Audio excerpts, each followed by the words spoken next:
ராவணா பார்வையாளர்கள், தமிழ் உறவுகள் மற்றும் ராவணா நல விரும்பிகளுக்கு வணக்கம். விடுதலை சிறுத்தைகள் கட்சியினுடைய ஒரு கூட்டம் மேலவளவு நினைவு நாள். தோழர் திருமாவளவன் பேசியிருந்த அதை முழுமையாக கேட்டேன். அது மறக்க முடியாத சம்பவம். கரும்புள்ளி வரலாற்றினுடைய ஒரு கரும்புள்ளி அப்படின்னு சொல்லலாம். மேலவளவு முருகேசன் படுகொலை. அதை ஒட்டி ஒரு மிகப்பெரிய எழுச்சி கூட்டத்தை தோழர் திருமாவளவன் அவர்கள் நடத்தினாங்க. சமீப காலத்துக்கும் இப்போ கொஞ்சம் வேகமாக ஒரு வீரியமாக அந்த கூட்டத்தை பார்க்க முடிஞ்சது. ஒருவேளை கடந்த காலங்களில் நான் கேட்க மறந்துருப்பனோ என்னவோ தெரியல. முழுக்க வலைத்தளங்களில் அந்த வீடியோ முழுக்க கேட்டேன். அதை அவருடைய தொடக்க காலத்தில் அந்த கட்சி வளர்த்த விதத்தை சொல்லியிருப்பார். ஒரு இளமை பருவத்தில் ஒரு 27 வயதில் அரசு ஊழியராக சேர்ந்த போது சரி, அந்த இந்த மக்களுக்காக வேண்டி எப்படி ஊராக போய் தெரிஞ்சு பொதுக்கூட்டங்களை நிகழ்த்திட்டு அங்கங்கே ஊரில் பதுங்கி இருந்து மற்ற இடத்துல இருந்து அப்படி இருந்து இப்படி இருந்து லாரிகளில் ஏறி கால்நடை பயணமாக மற்றவங்க வண்டியில் ஏறி வர்றது, போதிய பேருந்து வசதிகள் இல்லாத கிராமங்கள்லாம் போயிட்டு வேலை செய்துட்டு அங்கேயே தூங்கி இருந்துட்டு வந்தது. அப்புறம் நேராக இங்கே சென்னைக்கு வந்து வேலைக்கு வந்தோம்னாக்கா அங்கே ஊழியர்கள்லாம் காத்துக்கிட்டு இருப்பாங்க வேலை செய்கிற இடத்துல. மற்ற இடத்துல இருந்து பாதிக்கப்பட்ட ஒடுக்கப்பட்ட தாழ்த்தப்பட்ட அந்த மக்கள் வந்து சேர்ந்து காத்துக்கிட்டு இருப்பாங்க. இப்படியான ஒரு வாழ்க்கை ஓடிக்கிட்டே இருந்தது. ரொம்ப விவரமாக பேசியிருப்பாங்க. வலைத்தளத்தில் அது இருக்குது பாருங்கள். அது உண்மையிலேயே ரொம்ப உருக்கமாக இருந்தது அதை கேட்கறதுக்கு. தோழர் அவர்களை கடந்த ஒரு 30 ஆண்டுகளாக நெருங்கி பார்த்து கவனித்த நபர் என்ற அடிப்படையில் அவருடைய அந்த இதெல்லாம் வந்து சொல்லிட்டு வரும்போது ஒரு உருக்கமாக இருந்தது. இது வளர்ச்சி என்பது ஒரு சாதாரண வளர்ச்சி இல்லை. நிறைய தோழர்கள், நிறைய முற்போக்கு முகங்கள்லாம் பெரிய புரட்சியெல்லாம் பேசும், முற்போக்கு கருத்துக்கள்லாம் பேசுவாங்க. என்ன தான் இருந்தாலும் கூட வந்து இவரெல்லாம் வரக்கூடாதா மேலே அப்படின்லாம் பேசுவாங்க. தோழர் திருமாவளவனுடைய வெற்றி இது சாதாரண வெற்றியில், இந்த வெற்றி பெற்றால் நாடாளுமன்றத்தினுடைய தலித்துடைய குரல் ஒலிக்கும் அப்படின்லாம் ரொம்ப முற்போக்குவாதின்னு சொல்லக்கூடிய ஐயா சுபவீர பாண்டியன்லாம் பேசுவாங்க. ஆனால் திருமாவளவன் பேசுனதெல்லாம் இந்த மண்ணுக்கும் மக்களுக்கும் தமிழினத்துக்கும் பிற்படுத்த மக்களுக்குமான பல விஷயங்களை தான் மொத தொடக்கமே அப்படி தான் பேசுகிறாரு நாடாளுமன்ற உரைகளில். ஆனாலும் அவர் ஒரு தலித் தலைவர் அப்படின்றத சொல்லி ஓட்டு கேட்கறதுக்கான வேலையில் பேசும்போது அப்படி பேசுகிறார் தோழர் சுபவீர பாண்டியன்.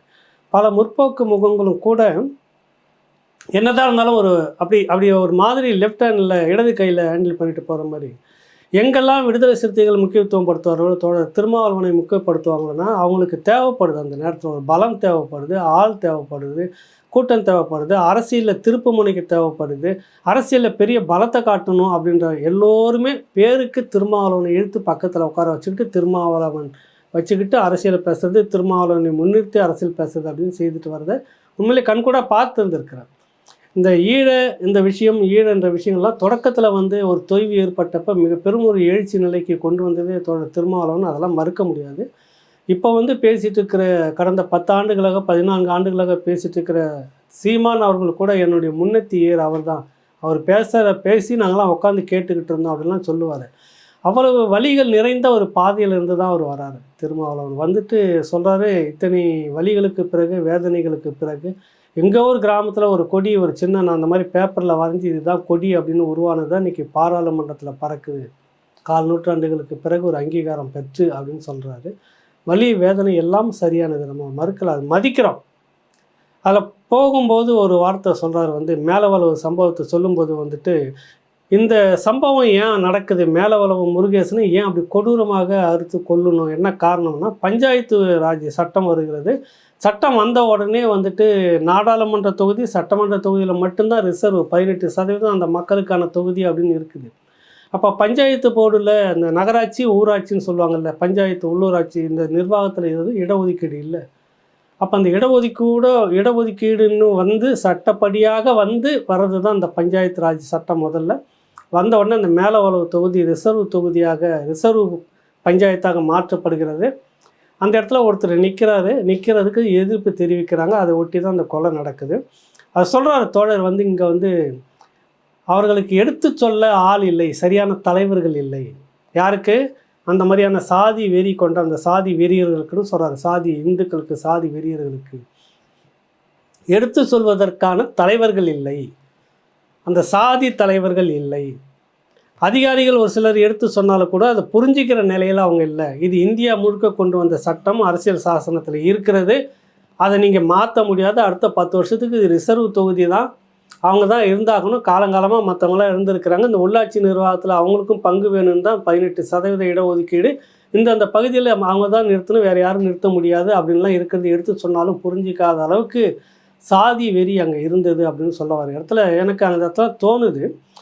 சாடுறாரு, பேசுகிறாரு, தலைவர்கள் இத்தனை வருஷத்துல இந்த தலைவர்கள் இதெல்லாம் எடுத்து சொல்கிற மாதிரி இல்லைன்னா, நீங்களே தான் இன்னொரு கூட்டத்தில் என்ன சொல்கிறீங்க, இது இப்படிப்பட்ட மண், பெரியார் மண், அந்த மண்ணுன்னு சொல்லிட்டு திராவிடர்களுக்கு ஒட்டி இவர்கள்லாம் சாதியை அடித்து ஒழிச்சதாக நீங்கள் பேசிகிட்டு இருக்கிறீங்க. இந்த முரண் வருதா இல்லைங்களா? இந்த திராவிட தலைவர்கள் பெரியார், அண்ணா, கருணாநிதி, இன்றைக்கி இருக்கக்கூடிய ஸ்டாலின் வரைக்கும் நீங்கள் சொல்ல வர்றது என்னென்னா, இந்த தலைவர்கள் யாரும் இல்லையா, இல்லை இவர்கள்லாம் எடுத்து சொன்ன பெரியார் சொன்னது எங்கே போச்சு, அண்ணா சொன்னது எங்கே போச்சு, கலைஞர் சொன்னது எங்கே போச்சு? இவர்களெல்லாம் இப்போ எடுத்து சொல்லலையா அந்த மக்களுக்கு? இது இந்த மாதிரியான ஒரு சட்டம், இது இப்படியாக இருக்கக்கூடாதுன்னு. இனி திடீர்னு தான் சொல்லணும், இல்லை தொடக்கத்துலேருந்து சொல்லி வளர்க்கலையா? அப்போ சரியான தலைமை இந்த மண்ணில் இல்லையா? இருப்பதாக சொல்லிக்கிட்டு பேசிட்டு இருக்கிற இந்த திராவிட மண் போலிகளை கொண்டதா அப்படின்னு தான் நம்மளுடைய கேள்வி இந்த இடத்துல. தமிழ் தேசியம் மட்டும் சுத்தமாக அப்படின்னா தமிழ் தேசியத்துலேயும் இருக்குது. ஆனாலும் அடித்து ஒடித்து நொறுக்கியது அப்படின்னு சொல்கிறது நீங்கள் தான். திராவிடம் தான் அதிகாரத்தை வச்சுக்கிட்டு இருந்துருக்குது. அப்போ இந்த மக்களை எப்படி நடத்த வேண்டும், இந்த மக்களுக்கு உண்டான உரிமை எந்த அளவுக்கு இருக்குதுன்னு நீங்கள் தொடக்கத்திலேருந்தே சொல்லி கொடுத்து வந்திருந்தால், இந்த திராவிட தலைமைகள், இந்த தலைவர்கள், இன்னும் இயக்க தலைவர்கள் எல்லோரும் சேர்ந்து சொல்லி கொடுத்துருந்தாங்கனாக்கா இன்றைக்கி அந்த மேலே வளவு நடந்திருக்குமா? அதுதான் அவர் கேள்வியை கேட்குறாரு. பேரை சொல்லாமல் கேட்குறாரு. எங்கேயுமே இந்த ஆட்சி இவர்கள் அப்படின்னு அடிக்காமல் இருக்குது. பாம்புக்கும் சாகக்கூடாது, கோலும் உடையக்கூடாது, பாம்பும் வேணும் அப்படின்ற மாதிரி தான் அவர் தோழர் பேசுகிறார். அந்த கோபம் தெரிகிறது அவருக்கு. கோபத்தை முழுக்க நம்ம பார்க்குறோம். வழியில் அதிகம் சுமந்தது அவர் தான். நம்ம அதில் மறுக்கவே முடியாது. அந்த மக்களுடைய, ஒடுக்கப்பட்ட மக்களுடைய, அட்டவணை பிரிவு மக்களுடைய அந்த வழிகளை அதிகம் சுமந்து இருப்பது மற்ற தலைவர்களை விட அவர் தான். அது திருமாவளவன் அவர்களுக்கு தான் அந்த முழு பொறுப்பு இருக்குது, மறுக்க முடியாது. மற்றவர்கள்லாம் பேசுவார்கள், இல்லைன்னா நான் சொல்லலை. 1000 முற்போக்கு கருத்துக்களை பேசினாலும் பின்னாடி போயிட்டு அவர் யார் அப்படின்னு பேசுகிறவங்க தான் இருக்குது. அவர்கள் பேசின தலைவர்களுடைய அந்த கருத்தில் அந்த மண்ணில் இருந்ததுன்னா இன்றைக்கி இந்த மாதிரி சம்பவமே நடந்திருக்காது. இதுதான் நம்ம தோழருக்கு கேட்க வேண்டிய கேள்வி. 4 நூற்றாண்டுகளுக்கு மேலே வந்துட்டு தான் சொல்கிறீங்க. வலி இவ்வளவு வழிபட்டிருக்கிற, அதெல்லாம் நம்ம மறுக்க முடியாது. நான்லாம் கண்கூட பார்த்துருக்கேன். அவருடைய தொடக்க கால கஷ்டம்லாம் பார்த்தீங்கன்னாக்கா, மேலே வளவை ஒட்டி அதில் அந்த நிகழ்ச்சியில் அந்த மேடையில் பேசுகிறாரு. திரும்பி பார்க்குது சென்னை மட்டும் இல்லை, கிட்டத்தட்ட தென்னிந்தியா முழுக்க ஒரு பெரும் திரளாக கூடிய அந்த கூட்டத்தை திரும்பி பார்த்தது அப்படின்னு சொல்ல வர்றாரு. தமிழ்நாடு திரும்பி பார்த்ததுன்னு எதுனா மேலே வளவு அந்த படுகொலையை ஒட்டி சென்னையில் பெரியமேட்டில் இருந்துட்டு கன்னிகாபுரம், வட சென்னை பகுதியில் இருக்கக்கூடிய கன்னிகாபுரம், வியாசர்பாடி அங்கே போய் முடியுது. அப்போல்லாம் தான் நான் உள்ளே நுழையிறேன், பத்திரிக்கையாளராக நுழையிறேன். அப்போ ஏஜி மௌரியா, சாரங்கன், இன்னும் இப்படிப்பட்ட நிறைய அதிகாரிகள், குறிப்பாக அந்த சமூகத்து ஆட்களை தான் அந்த பரவலில் போட்டிருக்காங்க. பாதுகாப்பு மிக பிரம்மாண்டமான கூட்டம். இதை முடியும் இவ்வளோ தான் கூட்டம் அப்படின்னு பார்த்தீங்கன்னாக்கா, அது 8-9 கிலோமீட்டருக்கு போயிட்டே இருக்குது பேரணி கூட்டம். அதில் கடைசியாக ஒரு சலசலப்பு லட்டி சார்ஜெலாம் கூட நடந்தது. அதை பற்றி சொல்கிறார். அதுக்கான ஒருங்கிணைப்பு அப்படின்றப்ப கிராமம் முழுக்க கொடி எடுத்துக்கிட்டு போய் அங்கங்கே தங்கி பிரச்சாரம் பண்ணி வளர்த்தது எல்லாம் சொல்கிறாரு. மிகப்பெரிய கட்டமைப்பு 4 நூற்றாண்டில் வந்திருக்குது. 3 முறைன்னு நினைக்கிறேன் நீங்கள் நாடாளுமன்ற உறுப்பினராக வந்திருக்கீங்க. இந்த சமூகத்துக்காக தனிப்பட்ட முறையில் ஒரு பெரிய கல்விக்கூடங்களையோ கல்வி நிறுவனங்களையோ எத்தனை ஆண்டுகளை ஒரு கட்டமைப்பை ஏன் ஏற்படுத்த முடியல? பெரிய அம்பேத்கர் திடல்லே நீங்கள் பயிற்சி மையத்தெல்லாம் வச்சுருக்கீங்க, அதுக்காக பாடுபடுறீங்க, நான் இல்லைன்னு சொல்ல வரல. மற்ற சமூகத்தவர்களைப் போல ஏன் இந்த சமூகத்துக்கான ஒரு பெரிய கல்வி கட்டமைப்பு ஏற்படுத்த முடியல அப்படின்ற கேள்வியும் அவர்கிட்ட வைக்கிறேன். அப்போ அதுக்கான சூழ்நிலை இங்கே இல்லை அப்படின்னா, அந்த சூழ்நிலையை தாங்கியிருக்கிற இந்த அரசியல் தளம் எப்படிப்பட்ட போலியானது அப்படின்னு நீங்கள் அம்பலப்படுத்தியிருக்கணுமா இல்லையா? நீங்கள் கூட்டணி வச்சுருந்த அதிமுகவாக இருந்தாலும் சரி, திமுகவாக இருந்தாலும் சரி, பகிரங்கமாக நீங்கள் அம்பலப்படுத்தியிருக்கணுமா இல்லையா? தமிழ் தேசிய தலைமையாக இருந்தாலும் கூட அதை நீங்கள் அம்பலப்படுத்தியிருக்கணுமா இல்லையா? ஏன் அம்பலப்படுத்தலை? ஏன் திரும்ப அவங்கக்கிட்டே ஒட்டி உருவாடிக்கிட்டே இருக்கக்கூடிய அந்த அரசியல் போக்கு ஏன் வந்தது? ஒரு பக்கம் பெரிய அளவில் இந்த பக்கம் பலி ஆகிட்டோம். நிறைய இன்றைக்கே நிறைய கொடுமைகள் நடந்துக்கிட்டு இருக்குது. ஒரு வீரியமாக எழுந்து கேட்க முடியல உங்களால். கூட்டணி தர்மம் அப்படின்றத பார்த்துக்கிட்டே இருக்கீங்களே ஏன்? ஒரு பக்கம் கூட்டணி தர்மம்னு பார்த்துக்கிட்டே, ஒரு பக்கம் எங்களுக்கு விடுதலை கிடைக்கல, இன்னும் அப்படி தான் இருக்கிறோம், இன்னும் இப்படி தான் இருக்கிறோம், இன்னும் திருந்த மாட்டிருக்கிறான்னா சொன்னால் தானே திருந்துவார்கள். இவர்கள் இப்படித்தான் இருக்கிறார்கள் அப்படின்னு நீங்கள் சொல்லியிருக்கணுமா இல்லையா?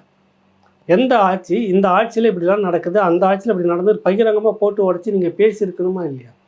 ஒரு நல்ல உதாரணத்தை சொன்னார். உண்மையிலே அது ரொம்ப வலி நிறைந்தது. சொல்கிறாரு, ஒரு இடத்துல தண்ணி தொட்டியை உடைக்கிறான், இந்த மாதிரிலாம் நடக்குது, பிரச்சனை தகராறு நடக்குது, பாதிக்கப்பட்டவன் அவன் போய் கம்ப்ளைண்ட் கொடுக்க போகிறான். இன்னும் இந்த மாதிரி ஒரு ஆதிக்க சாதி இந்துக்கள்னு சொல்ல வராரு. இந்த மாதிரி வந்து அவங்க அடிச்சு இப்படிலாம் பண்ணுறாங்க, தொட்டியெல்லாம் உடைச்சிட்டாங்கன்னு கம்ப்ளைண்ட் கொடுக்க போகிறப்ப ஊர் மக்கள் 13 பேர் கம்ப்ளைண்ட் கொடுக்க போகிறாங்க. எதிர் தரப்பில் வந்து அவங்க உடைச்சா இல்லை, அவன் ஒரு 3 பேர். இந்த காவல் அதிகாரிகள்னா வழக்கு போகிறான்னா அவங்க மேலேயும் வழக்கு, இவங்க மேலேயும் வழக்கு. நான் உங்களுக்கு சுமூகமாக இருந்திருக்கிறோம், சுமூகம் நான் முடிச்சு வச்சுக்கிறோம் போ அப்படின்ற மாதிரி இந்த பக்கம் 13 பேர் புகார், பாதிக்கப்பட்டவன் மீதும் 13 மீது வழக்கு. அதுக்கு காரணமானவன் தாக்கணுமா 3 பேர் மேலேயும் வழக்கு. இதுக்கு ஒரு சட்டம், இதுக்கு ஒரு இதுவாக, அதுக்கெல்லாம் ஒரு ஐபிஎஸ் அவங்களுக்கு வெக்கமா இல்லையா அப்படின்லாம் கேட்குறாரு. ஒரு 10% பேர் யோக்கியமானவர்கள் நல்லவர்கள் இருக்கிறாங்க, இல்லைன்னு நான் மறுக்கலை. 90% இப்படித்தானே இருக்கிறீங்க, ஒன்றும் நீங்கள் திருந்தின மாதிரி தெரியல. இதுக்கு ஒரு ஐபிஎஸ் படிப்பான்றெல்லாம் கேட்குறது நியாயமான கேள்வி தான், இல்லைன்னு மறுக்கவே முடியாது. ஆனால் அதனுடைய தாக்கம் அரசியலில் இருக்கணும் உங்களுக்கு.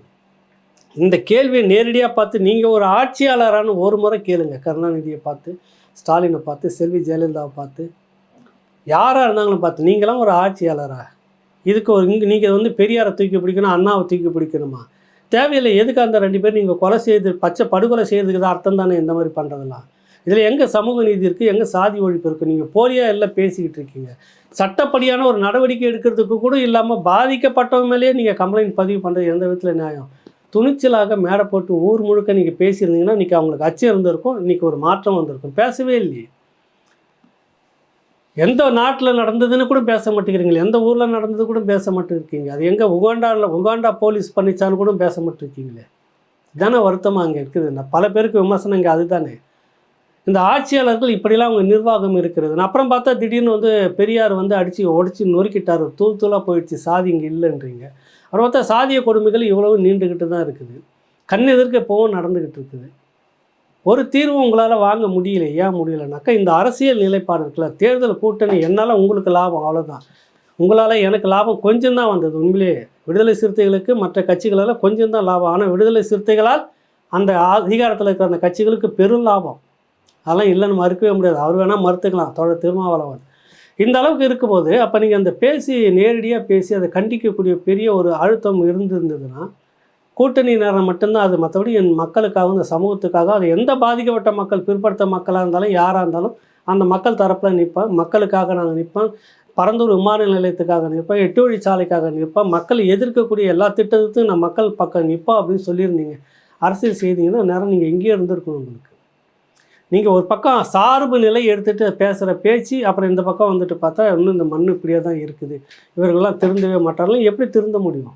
இதுதான் இந்த கேள்வியாக இருக்குது. இன்னொரு விஷயம், 4 நூற்றாண்டுகளுக்கு மேலே நீங்கள் ஒரு 3 முறை நாடாளுமன்ற உறுப்பினராக வந்திருக்கீங்க. இன்றைக்கி அங்கீகரிக்கப்பட்ட ஒரு கட்சியாக வந்திருக்கிறது. அதுக்கெல்லாம் காரணம் வந்து கடும் உழைப்பு உங்களுக்கு இல்லைன்னு மறுக்க முடியாது. இந்த பக்கம் வந்து இன்றைக்கி என்ன கேள்வி நீங்கள் கேட்டிருக்கணும், யார்கிட்ட கேட்டுருக்கணும்? பஞ்சமி நிலத்தை மீட்பதற்கு அதுவும் ஒரு 4 நூற்றாண்டு போராட்டம். 96 காலகட்டம்னு நினைக்கிற. காரணம் இல்லை, பஞ்சமி நில மீட்புக்கு அந்த காலகட்டம் தான், சரியாக வருஷம் தெரியல. அப்போ நான் போகிறேன், அந்த இடத்துக்கெல்லாம் போகிறேன். துப்பாக்கி சூடு நடந்தது. பஞ்சமி நிலத்தை மீட்பதற்கான ஒரு போராட்டம். தோழர்கள் இறந்துருக்கிறாங்க. அதில் 2 பேர் துப்பாக்கி சூட்டிலே இறந்துருக்கிறாங்க. அந்த தொடங்கி இன்ன வரைக்கும் அதுக்கு ஒரு முடிவே இல்லை. இப்போ இந்த அதிகாரத்துக்கு வந்தோடனே திமுக ஸ்டாலின்கிட்ட போய் நீங்கள் திரும்ப ஒரு மனு கொடுக்குறீங்க. அந்த மனு வந்துட்டு பஞ்சமி நிலை மீட்பதற்கான கமிஷன் என்ற பேரில் கொடுக்குறீங்க. இன்னும் எத்தனை ஆண்டுகளுக்கு மனு கொடுத்து இப்படியே தள்ளிக்கிட்டே போயிட்டுருப்பீங்க? எத்தனை ஆண்டுகளுக்கு இந்த அதிகாரத்தில் இருக்கிறவங்களுக்கு நீங்கள் இப்படியே இருந்துகிட்டு இருக்க போகிறீங்க? எப்போ தான் உடச்சி அந்த பஞ்சமி நிலத்தை மீட்பதற்கான வழியை சொல்கிறேன். கேட்டால் கமிஷன் இருக்குது, கேட்டால் வழக்கு இருக்கிறது. இப்படி போகிறதுக்கு எதுக்கு? இது எத்தனை நூற்றாண்டு ஆகுது உங்களுக்கு சொல்லுங்கள். இவர்கள் யாரும் கொடுத்ததில்லை அந்த நிலம். பிரிட்டிஷ் ஆட்சியில் அதுக்குன்னு ஒதுக்கி எல்லாமே சேர்த்து கொடுத்தது. அந்த நிலம் வந்து வேற ஒருத்தருக்கு விற்கவும் முடியாது, வாங்கவும் முடியாது. அறிவாலய நிலையமாக அந்த இடத்துல அப்படி பேரை மாற்றி மாற்றி மாற்றி கொண்டு வந்து இன்றைக்கி வச்சிட்ருக்கிறாங்க. இதெல்லாம் தெரியுது. கோயில் நிலத்தை வந்து 4000 ஏக்கர்களுக்கு மேல் நான் இந்த குறுகிய காலத்துக்குள் மீட்டிருக்கிறேன்னு இந்து அறநிலைத்துறை சேகர் வந்து பெருமையாக தம்பட்டு அடித்து சொல்லிக்கும்போது நீங்கள் அங்கே கேட்டிருக்கணும். திமுகவை பார்த்து, சேகர் பாப்பா பார்த்து, எல்லாம் கரெக்டுங்கண்ணே, 4000-5000 ஏக்கருக்கு மேலே கோயில் நிலத்தை மீட்டிருக்கீங்க. இந்த பஞ்சமி நிலம், இந்த பட்டியல் சமூக மக்களுக்காக ஒதுக்கி கொடுக்கப்பட்ட அந்த பஞ்சமி நிலத்தை 1 ஏக்கர் கூட இன்ன வரைக்கும் மீட்கப்பட்டிருக்கீங்களே. 12 லட்சம் ஏக்கர் நிலம் யார்கிட்டே இருக்குது. அந்த மக்கள்கிட்ட இன்றைக்கி இருந்தால் எவ்வளோ இதுவாக இருந்திருக்கும். ஒரு முறை நீங்கள் நேராக கேட்டிருக்கணும் இல்லை? அதில் வந்து ஏன் அங்கே போயிட்டு பாய்ஸ் கார்னரில் இருந்தப்போ எப்பொழுது திரும்ப நீங்கள் அறிவாலயத்துக்கு போவீங்கன்னாக்கா பஞ்சமி நிலத்தை மீட்பதற்காக போவோம். எங்கே அறிவாலயத்துக்கு முன்னாடி பஞ்சமி நிலம் இருக்குது அப்படின்னு இப்படிலாம் பேசுகிறேன். இன்றைக்கி இந்த பக்கத்தில் வந்து நின்றுட்டு இருக்கிறீங்க திமுக பக்கம். இன்னும் அதை பற்றி எதுவுமே பேசலையே. பஞ்சமி நிலத்துக்காக மிக பெரும் ஒரு போராட்டத்தை முன்னெடுக்கலையே. ஒரு பெரிய கல்வி நிறுவனத்தை இவர்களுக்காக தொடங்குறதுக்கு பெரிய அளவில் நீங்களே இறங்கி செய்யலாமே, ஏன் செய்ய முடியலை? உங்கள்கிட்ட இருக்கிற தோழர் ரவிக்குமார் அவர்கள் இந்த திராவிடம் எப்படிப்பட்ட மோசடியானது அப்படின்னு நீங்களே கூட கடந்த காலத்தில் பேசியிருக்கீங்க. கருணாநிதியினுடைய சாம்பல் கூட சேரிக்கு எதிராக இருக்குன்னு சொல்லி பேசியிருக்கீங்க கடந்த காலங்களில். தோழர் ரவிக்குமாருடைய நிறைய கட்டுரைகள், தொடக்க கால கட்டுரைகள், இந்த பெரியார், இந்த திராவிடம், இதெல்லாம் போலி மண் இது, இதில் விடுதலையே இல்லை, இது முழுக்க முழுக்க ஒரு அம்பக்கானது அப்படின்ற தோரணையில் எழுதின கட்டுரைகள் நிறைய இருந்தது. இன்றைக்கி நீங்கள் எப்படி எந்த இடத்துல நிற்கிறீங்க? அப்புறம் எப்படி இந்த இனத்துக்கான ஒரு விடுதலை வந்துட முடியும்னு நீங்கள் நினைக்கிறீங்க? இன்னும் இந்த மக்கள் உங்களை நம்பிக்கிட்டே இருக்கும்போது எப்படி மாயாவதியினுடைய அந்த இது குறைஞ்சி இன்றைக்கி அங்கே இன்னொரு பெரிய அதிகாரமிக்க இளைஞர் கூட்டம் கையில் எடுத்துக்கிட்ட மாதிரி விடுதலை சிறுத்தைகள் உங்களுடைய அதிகாரம் கீழே போய் இன்னொரு இளைஞர் கூட்டம் அங்கேருந்து மேலே வர்றதுக்கான வழியை நீங்களே வைக்கிறீங்களா? அந்த கேள்வி இங்கே இருக்குது. நீங்கள் தான் வழி நடத்தணும், சரியான தலைமை நீங்கள் தான் அப்படின்றதுல மாற்று கருத்து இல்லை. ஆனால் என்ன நடத்த போகிறீங்க அப்படின்ற கேள்வி இருக்குது. இல்லை, தொடக்கத்துலேருந்து இறுதி வரைக்கும் கேட்டதில் நிறைய விஷயங்கள் மிக சரியான விஷயங்களாக இருந்தது. சொல்லப்போனப்போ அவர் தொடக்க கால அந்த வாழ்க்கையை சொல்லும்போதெல்லாம் ஒரு கண்கலங்கக்கூடியதாக இருந்தது. அது நிறைய பேருக்கு தெரிஞ்சுருக்கலாம், கை தட்டிட்டு விசில் அடித்து கடந்து போகலாம். அதில் அப்படி தான் நிறைய பேர் இருக்கிறாங்க. நெருங்கி இருந்தவர்களுக்கு தெரியும் அவருடைய வலியும் வேதனையும், எதற்காக இந்த போராட்டம், எதற்காக இந்த அரசியல் கட்சி, எதற்காக இந்த நகர்வு அப்படின்ற பலதும் உடன் இருந்தவர்களுக்கு தெரியும். அந்த நிலையிலிருந்து தான் இன்றைக்கி இந்த அளவுக்கு வந்திருக்கிறது. இந்த பேசுனதில் ஒரு பகுதி இந்த மக்களுக்காக இன்னும் தீரத்துடன், இன்னும் வீரத்துடன், சமரசம் இல்லாத அது எந்த கட்சியாக இருந்தாலும் இந்த மக்களுக்கு இதுதான் இப்படி தான் கிடைக்கணுன்ற இதில் விடாப்பிடியாக இருந்த ஒரு அரசியலை முன்னெடுப்பு நடத்துறது மட்டுமே தான் அவருக்கான விடிவாக இருக்கும், அவருக்கான ஒரு பெரிய வளர்ச்சியாக இருக்கும். சொந்த மக்கள்கிட்ட அதிகாரத்தை செல்வாக்கை இழந்தவர்கள் வெற்றி பெற்றதாக சரித்திரம் இல்லை. தொடக்க காலத்தில் இருந்த செல்வாக்கு இன்றைக்கி உங்கள்கிட்ட எந்த அளவுக்கு இருக்குதுன்றதை நீங்கள் ஒரு முறை திரும்பி பாருங்கள். அது முழுதும் கைவிட்டு போயிடக்கூடாதுன்றதுக்காக தான் இந்த பதிவு. இன்னொரு விஷயம், போகிற போக்கில் நடிகர் விஜயை போட்டு ஒரு தாக்கிட்டு போகிறார் தோழர் திருமாவளவன். அதை சொல்லணும் முக்கியமாக. திடீர்னு இப்போ வரவங்க நேரடியாக வந்தோடனே முதலமைச்சர் வேட்பாளர் தான், முதலமைச்சர் தான் கனவு, முதலமைச்சராகத்தான் அப்படின்ற மாதிரிலாம் நிறைய பேர் பேசுகிறாங்க இன்றைக்கி அரசியலுக்கு வரவங்க அப்படின்னு. காரணம் அது நடிகர் விஜய் தான் அவர் சொல்ல வர்றாரு. விடுதலை சிறுத்தைகள் கட்சி நான் இந்த அரசியலுக்கு வரும்போதே இந்த போராட்ட களம் கையில் விறங்கு இதுதான் இருக்கேன், என் கூட நான் சொல்லிவிட்டு இன்ன வரைக்கும் அப்படி தான் போராடிட்டு இருக்கோம். எங்கேயுமே நாங்கள் முதலமைச்சர் வேட்பாளர், அடுத்த அதிகாரத்தை இப்படிலாம் நாங்கள் ஒரு காலமும் சொல்லவே இல்லை. போராட்ட களம் நெருப்பாற்றில் நீந்தக்கூடியது, கையில் எப்போவும் விலங்கு இருக்கும், சிறைச்சாலைக்கு தயாராக இருக்கணும். இதை தொழில் தான் நான் வளர்ந்துக்கிட்டு இருக்கிறேன். உண்மையிலேயே சமரன் நாகன் கவிஞராக இருக்கக்கூடிய அந்த தம்பிலாம் ஒரு கட்டத்தில் பேசும்போது சொல்லுவார், நான்லாம் திருமாவளவன் அவருடைய கட்சியில் போகும்போது வாய்க்கரிசி போட்டுக்கிட்டு தான் கட்சிக்குள்ளே போனோம் இளைஞராக. ஏன்னா எப்பவும் எதுவும் நடக்கலான்ற மாதிரியான தீரத்தோடு தான் நாங்களாம் போனோம். இப்படி லட்சக்கணக்கான இளைஞர்கள் உள்ளே வந்தாங்க. அதெல்லாம் சொல்கிறார் அவர். அப்படி தான் நாங்கள் வந்தோம். ஆனால் இப்போ வரக்கூடியவங்க எடுத்த உடனே நேராக நாங்கள் முதலமைச்சர் அப்படின்ற மாதிரி வராங்க. இது எந்த அளவுக்கு இருக்குது அப்படின்னு. உண்மைதான், எந்த வித போராட்டத்திலையும் கலந்துக்கிட்டதில்லை, எந்த வித மக்கள் பிரச்சனையிலையும் பங்கெடுத்துக்கிட்டதில்லை. மக்களுடைய அடிப்படை தேவைகள், அடிப்படை போராட்டங்கள், அடிப்படை பிரச்சனைகளுக்கு எதுக்குமே போராட்டம் வந்தபோது குரல் கொடுத்ததில்லை. விஜய் தான் உள்பட சொல்கிறேன். திடீர்னு கட்சி தொடங்கினோடனே நான் நேராக அடுத்தது இதுதான் அப்படின்ற மாதிரினா இது எப்படி அப்படின்ற கேள்வி எல்லோருக்குமே இருக்குது. நீங்கள் இன்றைக்கி அரசியலுக்கு வர்றதுக்கு முன்னாடி இந்த மண்ணில் தான் இருந்தால், இங்கே தான் இருந்தீங்க. எத்தனை போராட்டம் அந்த மக்கள் நடத்தியிருக்காங்க. எல்லா கட்சிகளையும் போல் நம்மளும் குரலை கொடுத்துருக்கலாமே, பேசியிருக்கலாமே. அதை நான் கட்சி தொடங்கிட்டு தான் குரலை கொடுப்பேன் அப்படின்றது என்ன அப்படின்றதெல்லாம் இதுக்குள்ளே இருக்குது. அதில் போகிற போக்கில் நடிகர் விஜயை பார்த்து 2 போடு போட்டுட்டு தான் திருமாவளவன் போகிறாரு. அதுவும் அவசியமாக தான் படுது. அது யாராக இருந்தாலும் சரி, மக்கள்கிட்ட, மக்கள் போராட்டத்தில், மக்கள் பிரச்சனையில் இது வரைக்கும் என்ன பங்கு எடுத்துக்கிட்டீங்க? திடீர்னு வந்த உடனே அதிகாரம் உங்களுக்கு நேராக முதலமைச்சர் நாற்காலி தானே, அது எப்படி அப்படின்ற கேள்வி வருது இல்லை? அதை போட்டு தாக்குறாரு போகிற போக்கில். நல்லதாக தான் இருக்குது. அது இருக்கட்டும். மீண்டும் தோழர் திருமாவளவன் அவர்களுக்கு அவருடைய அந்த ஆதங்கம் எல்லாவற்றையும் எடுத்துக்கொண்டு அடுத்த கட்ட நகர்வாக என்ன இருக்கணும் அப்படின்றது தான் அந்த பதிவு. மீண்டும் ஒரு நிகழ்ச்சியில் சந்திப்போம். நன்றி, வணக்கம்.